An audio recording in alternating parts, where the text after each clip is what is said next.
യഹ്യ ഇബ്നു കസീർ എന്നവർ അവരുടെ ദുആ തന്നെ ഉദ്ധരിക്കുകയും ചെയ്തു. അല്ലാഹുമ്മ സല്ലിംനാ റമളാൻ വസല്ലിം റമളാൻ ലനാ വതസല്ലംഹു മിന്നാ മുതഖബ്ബല.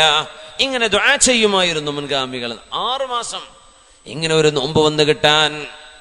ഇബ്രാഹിം ഇബ്നു ഹാനി റഹ്മത്തുള്ളാഹി അലൈഹി അന്നൊരിക്കെ ഒരുപാട് കാലം നോമ്പെടുത്ത് അള്ളാഹുവിനോട് ദുആ ചെയ്യുമായിരുന്നു, റബ്ബേ ഒരു നോമ്പുകാരനായി മരിക്കാൻ നീ എനിക്ക് തൗഫീഖ് നൽകണമേ. നോമ്പുകാരനായിട്ട് മരിക്കാൻ തൗഫീഖ്. ഇബ്രാഹിം ഇബ്നു ഹാനി തങ്ങൾ അങ്ങനെ രോഗശയ്യയിൽ മരണത്തോട് മുഖാമുഖം കാണുന്ന നേരത്ത് മഹാനവറുകളുടെ മുമ്പിലേക്ക് മോൻ തൊണ്ട വരണ്ടത് കണ്ടപ്പോ ഉപ്പയോട് നോമ്പ് മുറിക്കാൻ വേണ്ടി പറഞ്ഞു. ഇല്ല മോനെ, നോമ്പ് മുറിക്കുന്നില്ല, പാപ്പാക്ക് നോമ്പ് മുറിക്കാൻ കഴിയില്ല. അഗറുബത്തിശംസു, സൂര്യൻ അസ്തമിച്ചോ എന്ന് ചോദിച്ചപ്പോ ഇല്ല ഉപ്പ, സൂര്യൻ അസ്തമിച്ചിട്ടില്ല. പറഞ്ഞു മോനെ, ലിമിസ്ലി ഹാദാ ഫൽയഅമലിൽ ആമിലൂൻ, ഈ ദിവസത്തിന് വേണ്ടിയല്ലേ അധ്വാനിക്കുന്നവരൊക്കെ അധ്വാനിക്കേണ്ടത്.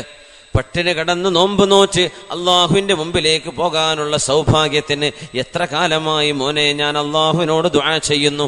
ആ ഒരു അവസരം അള്ളാഹു നൽകിയിരിക്കുകയാണ്. അതുകൊണ്ട് നോമ്പുകാരനായിട്ട് തന്നെ എനിക്ക് മരിക്കണം. എനിക്ക് നോമ്പ് മുറിക്കുന്ന സമയത്തിന് മുമ്പ് വെള്ളം തരല്ലേ. വായ ചുണ്ടുകൾ അടക്കി പിടിച്ചു വെള്ളം കുടിച്ചില്ല എന്നാണ് ബഹുമാനപ്പെട്ട ഇബ്രാഹിം ഇബ്നു ഹാനി റഹ്മത്തുള്ളാഹി അലൈഹി ലോകത്തോട് വിട പറയുന്നത് മഗ്രിബിന്റെ മുമ്പാണ്. ഇന്നാ ലില്ലാഹി വ ഇന്നാ ഇലൈഹി റാജിഊൻ. അവസാനം ഓതിയ ആയത്ത് ഇതായിരുന്നു, ലിമിസ്ലി ഹാദാ ഫൽയഅമലിൽ ആമിലൂൻ. ഇങ്ങനെ മരിക്കാനാണ് അധ്വാനിക്കുന്നവരൊക്കെ അധ്വാനിക്കേണ്ടത്. നോമ്പ് നോറ്റ് മരിക്കാനുള്ള ഭാഗ്യം അള്ളാഹുവിന് ഇഷ്ടപ്പെട്ട ഒരു മരണമാണ്.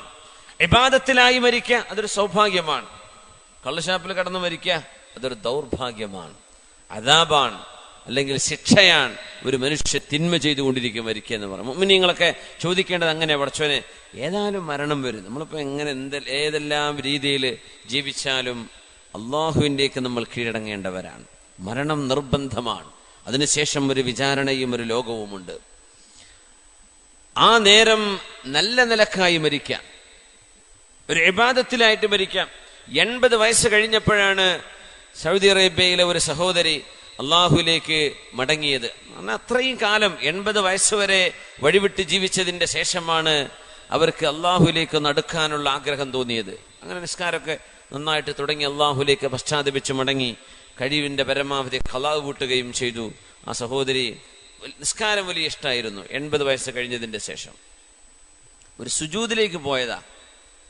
അങ്ങനെ അങ്ങ് ഉറച്ചുപോയി. സുജൂദിന്റെ പൊസിഷനിൽ പിന്നെ എഴുന്നേൽക്കാൻ പറ്റിയില്ല. മോനെ വിളിച്ചു. മോനോടി വന്നു. മോനോട് പറഞ്ഞു, മോനെ ഉമ്മാക്ക് എഴുന്നേൽക്കാൻ പറ്റുന്നില്ല മോനെ, ഉമ്മയെ ഒന്ന് ഹോസ്പിറ്റലിലേക്ക് കൊണ്ടുപോകും. നല്ല ഉമ്മയെ നോക്കുന്ന നല്ല മോനാ. ഉമ്മയെ എടുത്ത് ഹോസ്പിറ്റലിലേക്ക് കൊണ്ടുപോവുകയാണ്.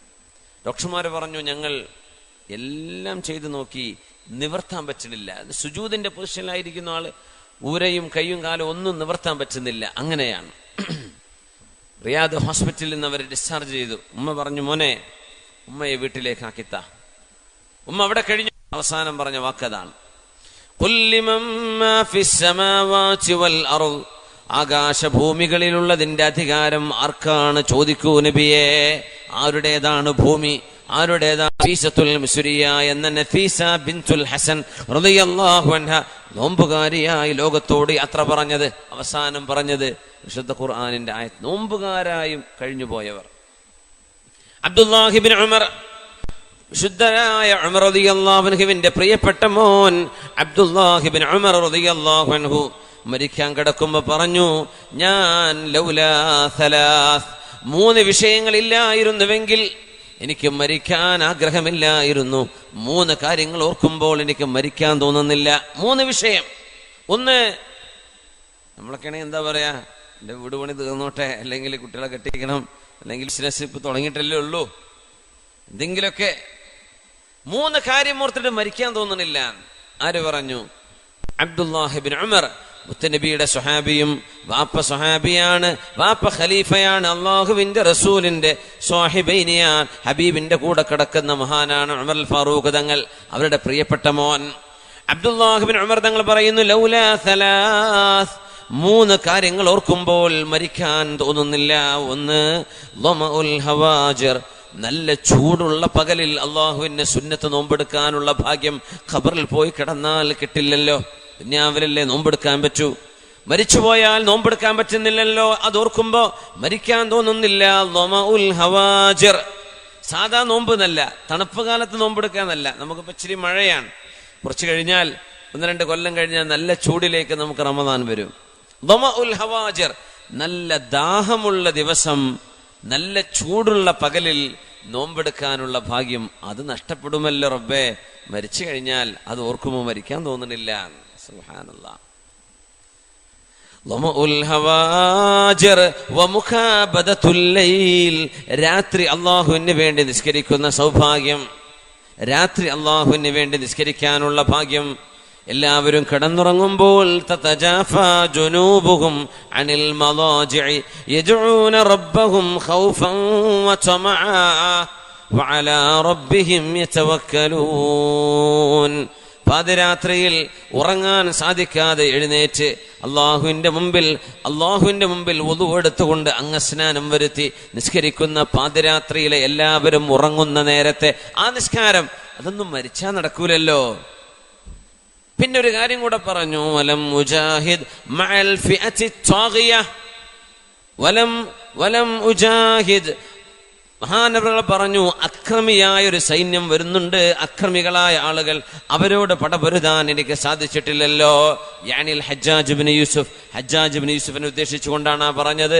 ആ ഹജ്ജാജ് ഇബ്നു യൂസുഫിനോട് പടപൊരുതാൻ കഴിയുന്നതിന്റെ മുമ്പ് മരിച്ചു പോകുന്നത് ആലോചിക്കുമ്പോ സങ്കടം തോന്നുന്നുണ്ടത്രേ. സുബ്ഹാനല്ലാഹ്.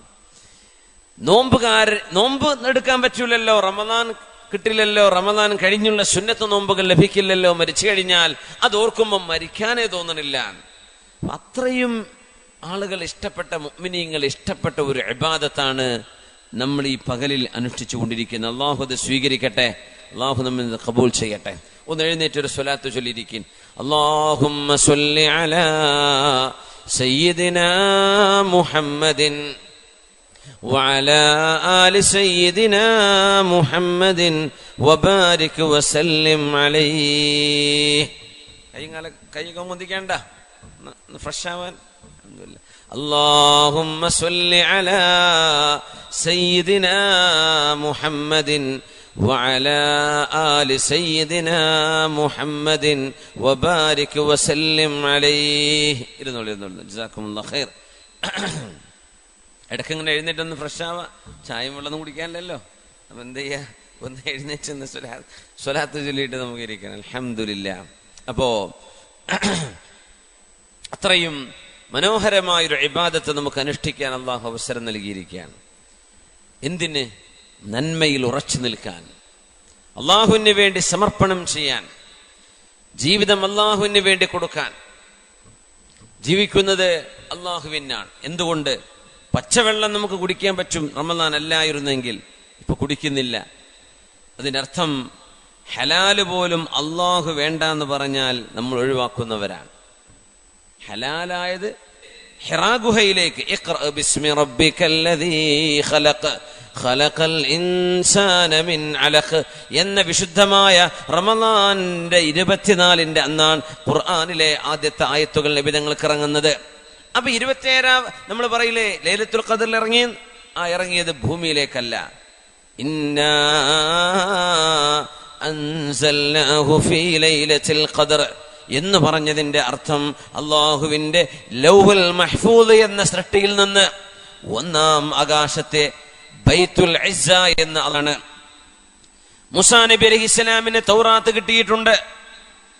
മഹാനായ മൂസാ നബി അലൈഹിസ്സലാമിന് തൗറാത്ത് ലഭിക്കുന്ന റമദാൻ 6-നോ 7-നോ ആണ്. മഹാനായ ഈസാ നബി അലൈഹി സ്വലാത്തു വസ്സലാമിന് ഇഞ്ചീൽ കൊടുക്കുന്നത് റമദാൻ 17. മഹാനായ ദാവൂദ് നബി അലൈഹിസ്സലാമിന്റെ സബൂർ കൊടുക്കുന്നതും വിശുദ്ധമായ റമദാനിൽ തന്നെ.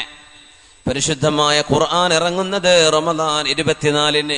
ഇങ്ങനെ നോക്കിയാൽ അള്ളാഹുവിന്റെ കലാമുകൾ എല്ലാം അവതരിച്ചത് പരിശുദ്ധമായ ഈ മാസത്തിലാണ്. അതുകൊണ്ടാണ് ശഹ്റു റമദാൻ അല്ലദീ ഉൻസില ഫീഹിൽ ഖുർആൻ ഹുദൻ ലിന്നാസി വബയ്യിനാതിൻ മിനൽ ഹുദാ വൽ ഫുർഖാൻ. ഒരു പുതിയ ജീവിതം ആരംഭിക്കുന്ന പോലെയാണ് റമദാൻ എന്നാണ്. പുതിയ ജീവിതം. അതുകൊണ്ടല്ലേ രാത്രി നിസ്കരിച്ചാൽ പാപങ്ങൾ പൊറുക്കപ്പെടും, നോമ്പ് നോറ്റാൽ പാപങ്ങൾ പൊറുക്കപ്പെടും, ദാനധർമ്മം ചെയ്താൽ പാപങ്ങൾ പൊറുക്കപ്പെടും. എങ്ങനെ? ഉമ്മ പ്രസവിച്ച അന്നത്തെ പോലെ ഒരു കുഞ്ഞിന്റെ പരിശുദ്ധിയിലേക്ക് ഒരു മനുഷ്യൻ മാറുന്നു. എല്ലാം ഒരു ആരംഭിക്കുന്ന പോലെ. വിശുദ്ധമായ ഖുർആൻ റമദാനെ പറ്റി പറഞ്ഞത് ഒരു ആയത്താണ്. ഒരായത്തിലാണ് റമദാൻ എന്ന വാക്ക് അല്ലാഹു ഉപയോഗിച്ചത്. അത് സൂറത്തുൽ ബഖറയുടെ മധ്യം കഴിഞ്ഞതിന്റെ ശേഷം. അതും ഇസ്ലാമിന്റെ അർക്കാനുകൾ, നിസ്കാരവും ജിഹാദും മറ്റു കാര്യങ്ങളും പറയുന്നതിന്റെ ഇടയിൽ അല്ലാഹു തആല റമദാനെ സംബന്ധിച്ച് പറഞ്ഞു. അവിടെ തന്നെ ഖുർആൻ നിങ്ങൾക്ക് നൽകപ്പെട്ടു എന്ന് പറഞ്ഞ് ഹുദൻ ലിന്നാസ്, ഖുർആൻ ജനങ്ങൾക്ക് മാർഗദർശനമാണ്. എവിടെ പറയുന്നത്? ഖുർആനിന്റെ ഏറ്റവും ദീർഘമായ സൂറത്തിന്റെ മധ്യത്തിൽ. അവിടെ വെച്ച് പറയുമ്പോൾ ഖുർആൻ അറിയുന്ന സ്വഹാബികളല്ലേ, അവരോട് പിന്നെ ഖുർആൻ ഹുദയാണ്, സന്മാർഗമാണ്, മാർഗദർശനമാണ്, ഖുർആൻ വിജയമാണ് എന്നൊക്കെ പറയേണ്ട വല്ല ആവശ്യമുണ്ടോ? എന്നിട്ട് പോലും അല്ലാഹു തആല ഒരു പുതിയ ജീവിതം ആരംഭിക്കുന്ന പോലെ, കാരണം നോമ്പിലൂടെ ഒരു പുതിയ ജീവിതം ആരംഭിക്കുകയാണ്. അതുകൊണ്ട് ഖുർആൻ അതിനെപ്പറ്റി ഇനിയും അറിഞ്ഞിട്ടില്ലാത്ത ആളുകൾക്ക് ഇതാ ഒരു പുതുജീവൻ നൽകുന്ന വിശുദ്ധ ഗ്രന്ഥമാണ് എന്ന് ഖുർആനെ പരിചയപ്പെടുത്തിക്കൊണ്ടാണ് ആയത്ത് അവതരിക്കുന്നത്. വലിയൊരു അത്ഭുതമാണ്. ഒരു പുതിയ ജീവിതം ആരംഭിക്കുന്ന പോലെ, ഖുർആനിനെ ആദ്യമായി കാണുന്ന പോലെ. റമദാനിൽ ഖുർആൻ ഓതുമ്പോൾ അങ്ങനെയാണ്, ആദ്യമായി കാണുന്ന പോലെ. ആ മതിപ്പ് വിശുദ്ധമായ ഗ്രന്ഥത്തോട് നമുക്ക് വേണം. അല്ലാഹു നമുക്ക് തൗഫീഖ് നൽകട്ടെ.